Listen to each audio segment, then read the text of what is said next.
Alright, what's going on, boys and girls? We're here with another reaction video for Linux. This one is Linux versus Windows, a different view. So I am curious a bit to see how this one plays out. I have no idea, so let's just roll into it and see what homie here has got to say.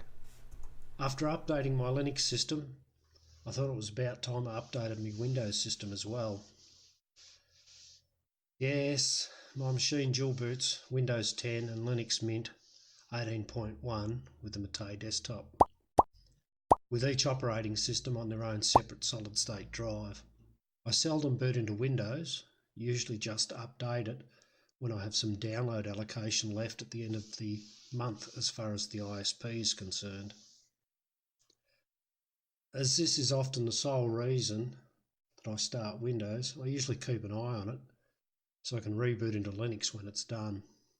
After spending about 2.5 hours on this task a few days ago, I started wondering about the differences between Windows and Linux, and once again reminded myself how much I prefer my Linux system. You will find, my friend, that the differences are vast, varied, and quite high. Windows 10 has been an interesting experience as someone who also has, I don't dual boot, but I have Windows 10 machines. So let's keep seeing what you got. Granted, under normal conditions, the average user would probably do whatever they were doing while Windows did its thing in the background, and may only discover the update process when they went to shut down. Not sure how this plays in that circumstance, but I have read some horror stories of Windows updates, and I sort of consider it to be that time of the month when I do it. In no particular order, these are some of my reasons for using Linux. Bear in mind, not all of these apply to all Linux distros in all cases. However, in general they do. And also, I use the term Linux like most people do to refer to GNU Linux or GNU plus Linux. No disrespect is intended. By all means, give all the disrespect in the world. The GNU piping jackasses lost that marketing battle a long time ago. The people who know that GNU generically makes up the core of like the utilities that help Linux run know it. The ones that don't aren't gonna give a shit. That's my disclaimer. I'll start with choice. With Linux, it's all about choice. Start with the distro, from Arch to Zorin, Manjaro or Mint, Elementary or MX, Ubuntu and Solus, Fedora and Deepin, plus hundreds of more. And this is just the actual distro. Windows has Home and Pro, I think. Some people say that there's too many Linux distros to choose from, and Linux is fragmented as a result, and confusing to potential new users, but I sort of disagree. I started on Linux Mint 15 and was quite happy to stay on it, but like so many others, I like to tinker and I distro hop for a while. That was my choice. Linux Mint was doing everything I needed at the time, and even more than Windows was beforehand. I suspect the overabundance of distro choice is because of our own desire to try more but not really know exactly what it is we want. The overabundance in distro choice is not just because of, what we do, not knowing what we do or do not want or what we're looking for. The overabundance of distro choice is everyone's got a different itch they want to scratch. Each district's got a different reason for existing. Elementary goes for design. Deepin goes for its market of being a legit Mac or Mac OS or Windows replacement in the way that it handles the desktop. Ubuntu, human Linux for human beings. The list goes on and on. every district's got its reasons for being around. Sometimes it's a little harder to see than most, but that's generically why. Think about how many makes and models of cars are available. You narrow your choice down according to your circumstances, the size, price, auto or manual, features, the manufacturer, the colour, the type of fuel that it uses, and so forth. Just as many choices, really. Even a new TV. Tried looking at that market lately? A Windows or Mac convertee who does a little bit of research before making the change will likely find their initial choice can grow along with their needs. That is one good point, that Linux distro, like, you can start off with something like Ubuntu, or a Debian based distro, or Fedora, or something that caters in that mentality of Windows or Mac, and go on to something else that might fit your needs as you grow in either knowledge or needs as a user. And that's actually a really good point. Especially if they download and try a few live desktop sessions or test in virtual machines. Just like test driving a new car, really. Then we have the desktop environment after you decide on which distro you think you like.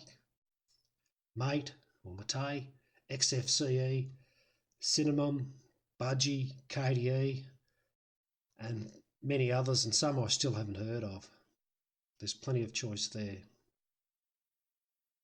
Once you've got that far, of course you can theme it. You can install different icon packs, select different colours, docks and panels. It's pretty endless. And if you're not sure, you can just install a few different desktop environments and log in the one you want at any given time. So there's lots Yes and no. As far as that, yeah, you can download a bunch of DEs. You are correct. Whether or not they will function nicely together, that's a different story, because they don't always do that, and it's kind of annoying. Sometimes a GNOME does not play well with KDE, or vice versa. Usually, not always.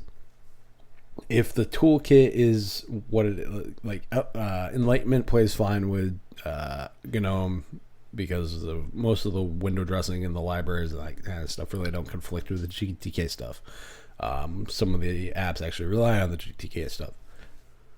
KDE and GNOME might conflict sometimes. I'm not saying always. I'm just saying it's a plausibility. So yes, you can, though it's probably not recommended.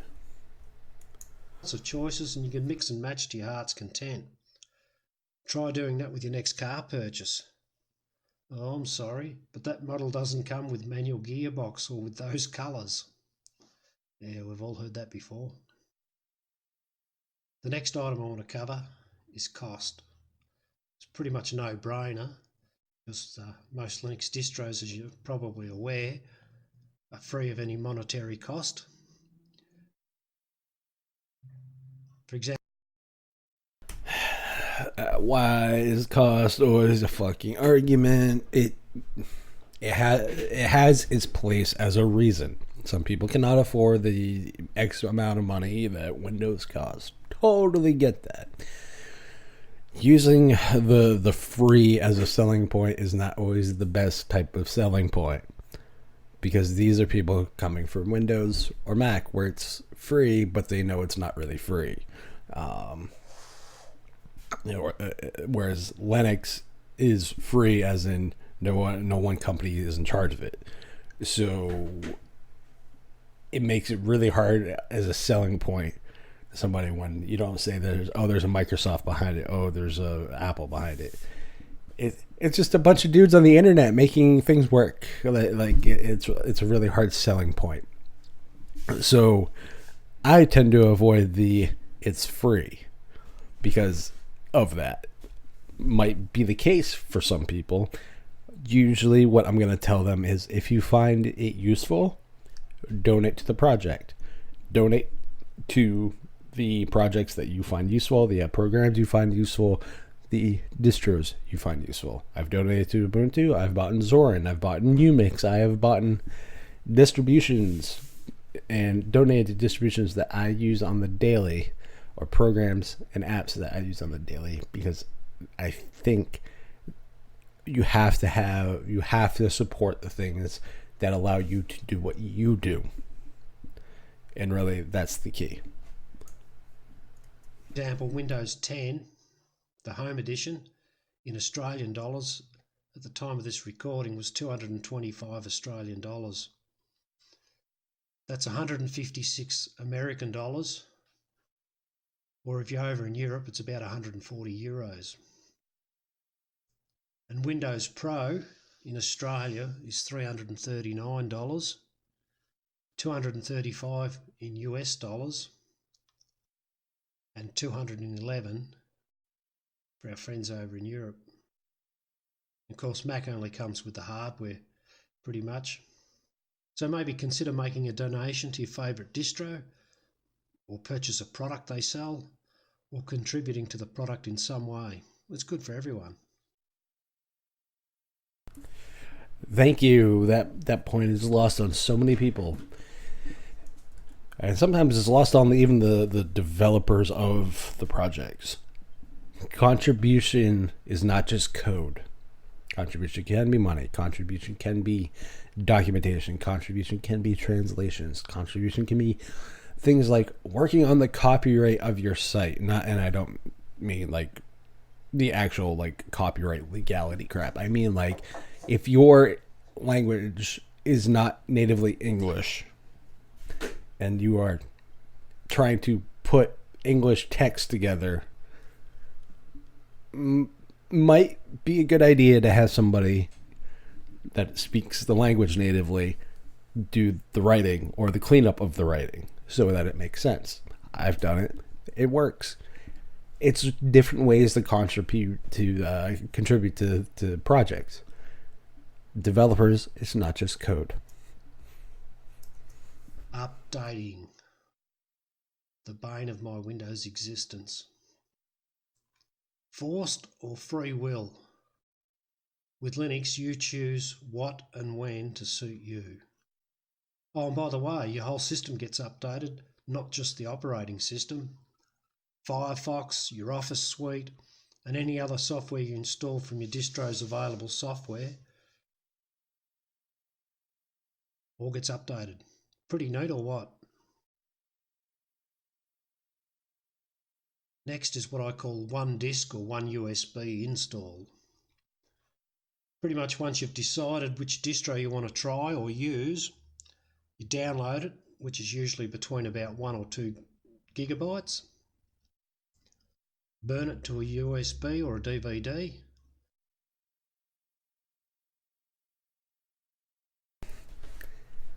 Depends on the distro. Ubuntu's around 2 gigs now. Deepin is like 2.4, I think. They're floating in about 2 gigs generically now. Solus is like 1.4. Manjaro, I think, is a little over 2. So it's about 2 gigs as the standard. Those that whine for the days of more, where are the live CDs? Where are the 700 meg installs? We're past that medium now. If you can't afford a 4 gig, USB drive, you can get it. You can get them for dumb cheap. That's all I'm saying. Boot it up, and then you actually get to test it on your hardware before installing it or making any changes to your system. If you want to install it, you can usually do that in less than 15 minutes. And then you've got enough software to get you up and running. The internet, Office, chat, email, system tools, and any other software is usually just a few clicks away in your software manager. In less than an hour, I can install, update, modify a new system pretty much up to what I have currently. Oh, did I mention there's no one to ask for permission, provided it's your computer, of course. There's no forms to fill in, no fees to pay, no codes to activate or enable, no trial period, no features to unlock, no spyware. No worries, mate. We move on to security, safety and privacy. With Linux, a password is required for system-wide changes or installing software, and it makes it harder to install malicious code like viruses and so forth. Sure, you might dislike having to enter your password more than with your Windows system, but your security, safety and privacy is worth it, isn't it?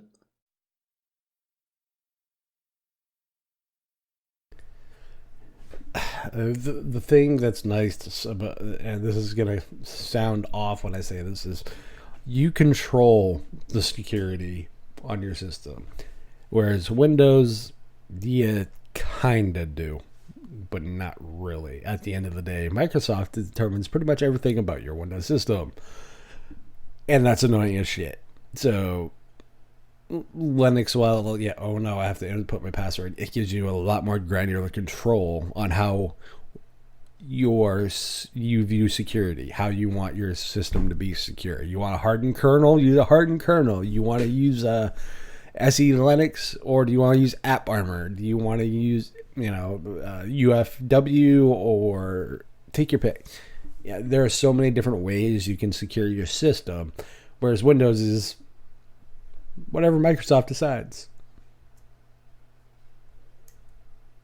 Not only is Linux inherently more secure, but also being such a small percent of the total market of computers in the world, it makes it less attractive to those who want to do undesired things to our computers. Those other operating systems think that it's safety in numbers, but we're not a herd of gazelles hoping that the tiger gets the weakest one. With software, the whole herd is at risk. A virus or malware isn't after. And anybody in security will tell you that the weakest component of security is the human component. So there's always going to be a weak link as long as there's humans involved in the security portion of things. Just saying. One gazelle for lunch, it replicates to become a streak or a pack of tigers. One for each gazelle. So munch on that idea. There's no corporate motivation for spying or tracking you. There's nothing to sell you. Now, there are a few cons to Linux, I suppose, and it depends where you stand on this. But is Linux perfect? No, but neither is anything in life, really, when you think about it. The terminal, the dreaded terminal. What's that? I rarely use it myself. Most stuff can actually be done in the GUI or the graphical user interface, point and click with the mouse. However, those who learn to use the terminal are rewarded for it. For the most part, if I need to use the terminal, it's because I broke something, which is a pretty rare event in itself. And then I found the answer online, and then copy and paste the commands into the terminal and fix it. So here's the problem. The terminal is a great utility. It's a great, if that is your way of using Linux, it is a great way. Unfortunately, we tend to fall back on, hey, this is how you do this. And, it's like, oh, it's easier to copy and paste than take screenshots. That's just being lazy. In order to grow a market, you have to, I don't want to say cater to the market, but you have to at least fucking stand the market. I get really tired of seeing Linux tutorials and Linux posts and all this. Oh, just input this into the terminal. No. If there is a GUI solution, use the GUI. Show them how to use it from the graphical user interface, not the fucking terminal. If they are so inclined to use the terminal, then yes, give them the terminal. Understand your audience that you are helping. thanks to all of those people that do know how to use it and put the solutions up on the internet for klutzes like myself to find. So there's nothing to fear here, really.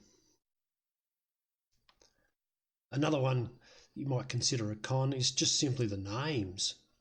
As with many things, different companies name things differently, for example, and it's much like that with Linux.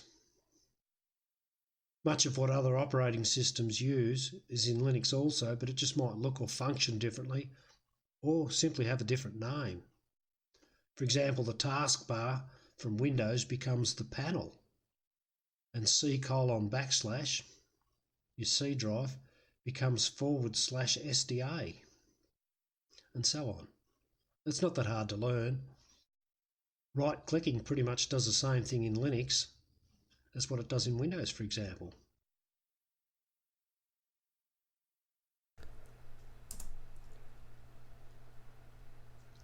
Gaming. Yep, I get it. Right clicking right clicking does, for the most part, do what it does in Windows. However, it depends on the desktop environment. Right clicking on certain environments will bring up a menu as opposed to it'll bring up like an application menu as opposed to, hey, what do you want to do with this? Enlightenment's one of those. There are many others that do that. Flexbox is another one that it comes off to the top of my head. So just a minor correction, but for the most part, you are correct. Linux isn't the first choice for gamers, myself included. But that said, I use Steam, and over the last year in particular, many more games now run on Linux thanks to Steam developing their Proton layer. In fact, I only have a few games left that don't run on Linux right now. The way things are going, Windows might well get a dose of the old format C:\\, in the next couple of years. It's As a gamer, I want to say that I've ditched Windows. I've mostly ditched Windows. It depends on the games. It depends on how they run, etc. Proton's great. Don't get me wrong. I love all the work that goes into it. I love being able to play games on Linux that aren't supposed to run on Linux. DMC4 runs great on Linux. However, there are other games that I play that do not, and I've got like PlanetSide 2 does not play well with Linux. So it's a give and take. Do I wish I could game more on Linux than I do, or more of my games would work on Linux? Yes, but I'm also a realist, and I'm more of a gamer first than a tech. I'm a tech enthusiast, but I'm also a realist and a gamer first. So, Windows will be sticking around until the core of my genres of video games are playable, which, for those that want to know, is I'm a story-focused guy. JRPGs, RPGs, like those are my wheelhouse. Yeah, it's getting better and better day by day, pretty much. Other software, video editing is another one that comes up as a reason not to use Linux, although there are several choices of video editors available in Linux, which some people actually consider viable alternatives. I use Kdenlive, and I'm only a beginner, but it'll be quite some time before I need some professional and likely expensive replacement. It's just The professional argument, it depends on what your view of professional is. Lightworks and DaVinci Resolve, if you need like high-end video editing, high-end features, high-end stuff, that those are going to be where you go. Simple as that. Kdenlive is more Sony Vegas-ish, Adobe Premiere Elements. It's consumer grade ready, but as far as like professional video editing, I wouldn't put it in that category. It can do some of the professional stuff, but it can't do all of it, and which makes it more of like a prosumer. Well, I guess you could say it's a prosumer level stuff. It's a professional who does consumer stuff or is able to do professional stuff with consumer stuff. So that's kind of my take on it. Just not going to happen. Most software on a Mac or a Windows machine has an alternative in Linux, or another option is things like Google Docs or Microsoft 365, whatever it's called, their online office suite. This is actually why I dual boot with Windows, just for those few games. So dual booting might actually be an option for you.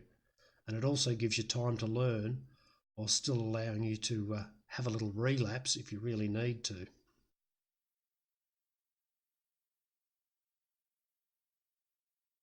Open source. This is the last thing I've got on my list here, but it probably should be the first and foremost, as this really underpins the whole Linux ecosystem, really.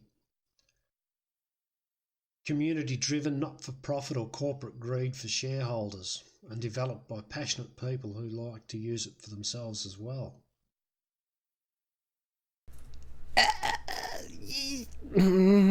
No, there is an element of open source that is people driven, that people scratch their own itch, etc. It's a better development model.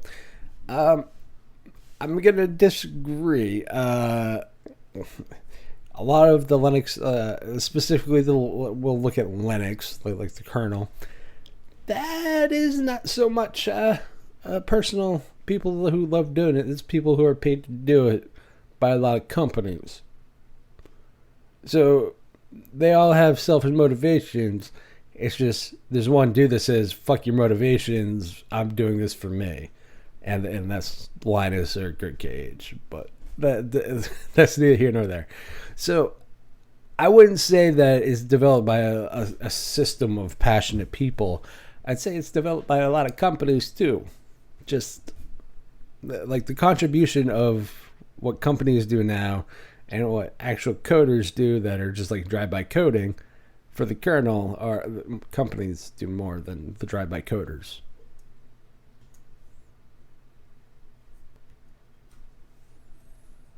Being open source means many of these people read the code and look for bugs and malicious code within it. You can't do that with closed source proprietary software, and who knows what it's doing. And do you really trust these big corporate driven companies who have to deliver profit to their shareholders? They are coming from a different place. I prefer to trust a nerd living in their mum's basement. Well, maybe not, but thousands of computer coders or software developers all over the world, each checking each other's code, sounds like a good thing to me. Community driven. As far as I understand it, with open source, I give you my code and you give me back your changes. You might improve my code so we both benefit. The code gets better and better over time. Are you listening, Microsoft? Sort of like I invent the wheel and you come up with rubber tyres. Win-win. Yeah, no pun. Well, here's the thing. Here's the scary part. Microsoft is one of the biggest contributors to the Linux kernel now. That's scary. So they're learning. It's all profit driven, but they're learning. Unintended there. To me, open source seems more like a philosophy or a way of living. Perhaps like rules to apply to life or a standard to live by. Not quite like a religion or government. Perhaps better, but that's going a little bit deep for here. It's only religion. It's only a religion or government if you are nothing but an ideologue. Open source, you can say it's a way of living. It's community. It's thinking about what you're going to contribute back to the community when you decide to give it to the community. If you don't decide to give it to the community, then you're not going to contribute anything to the community. A community of people constantly improving the code for all of us to use and enjoy, sort of built from the bottom up. Whereas proprietary software is driven by a CEO telling each department what to do. Then the project managers, team leaders, head developer, and so forth tell the team to write the code within the budget, within the time constraints, the way they're told. It's sort of top down. Open source, way to go. This probably should be at the top of the list, as I said, but maybe I'll just save the best bit till last. Hey guys, welcome back to Token Tech. Today I want to talk.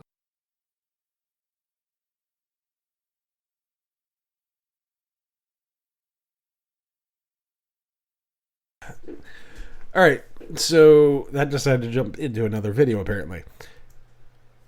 With that, personally for me, my biggest thing, there's nothing really wrong in this video. There's no yelling, no screaming needed. So for me, the biggest thing is just I have some more disagreements than anything else with his take on a few things, more clarifications. But overall, nothing to really yell and scream about. If Linux works for you, homie, cool. If it doesn't, okay. There are going to be people who it doesn't work for. There are going to be people who that it does work for. And that's really the key. As a person who, has to help some people when they switch or make that switch, the simplest way to make that switch for people is just give them the goddamn applications they use.